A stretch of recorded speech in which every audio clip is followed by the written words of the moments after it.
Good morning সবাইকে। আশা করছি তোমরা সবাই ভালো আছো। আমরা কিন্তু ভালোই আছি। এখানে ছোট ছেলে ঘুমোচ্ছে আর বড় ছেলে দিচ্ছে ভাইকে পাহারা।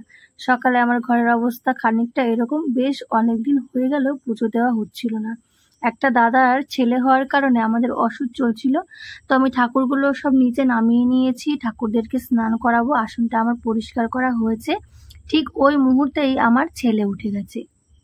হ্যাঁ, কি কথা বলছো তুমি? কি কথা বলছো? সবাইকে কি বলছো? সবাইকে কি বলছো তুমি? বলো, কেমন আছো তোমরা? কেমন আছো? আমাদের শুধু ঘুরু করতে হয়।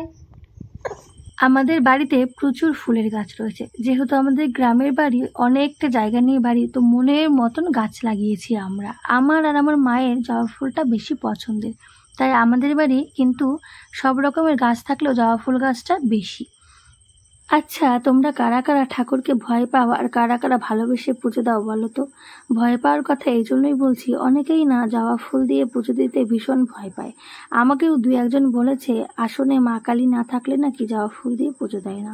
আমি কিন্তু ছোট থেকে জবা ফুল দিয়ে পুজো দিয়ে আসছি, আর মা কিন্তু কখনোই আমার তেমন একটা ক্ষতি করেনি। মা হয়তো বুঝেছে আমার এটা করতে ভালো লাগে, আর তুমি ভালোবেসে যেটা করবে না ভগবান সেটাই নেবে। আগে আমি ঘরটা বসিয়ে নিলাম। দেখো, আমার আসনে কিন্তু ভগবান শ্রীকৃষ্ণ, সাই বাবা, মা লক্ষ্মী, গণেশ আর শিব রয়েছে, মানে ভোলেনাথ। আমি কিন্তু গণেশকে আমার ছেলের রূপে পুজো করি, তাই ওকে নিয়েও অনেক নিয়ম আমি মানি না। যেটা সবাই বলে থাকে, আমি যেটা করি মনের থেকে করি, আর আমার ছেলে হলে আমি যেইটুকু করতাম আমি কিন্তু ওর জন্য সেইটুকুই করি। তাই জন্য আমার আর ভয় হয় না। ঠাকুরকে ভালোবাসবো, ঠাকুরকে কেন ভয় পাবো বলো তো? যেটা একটা কাছের আমরা ভগবানকে বলি, তাহলে আমাদের কিন্তু সব থেকে বড় বন্ধু হচ্ছে ভগবান।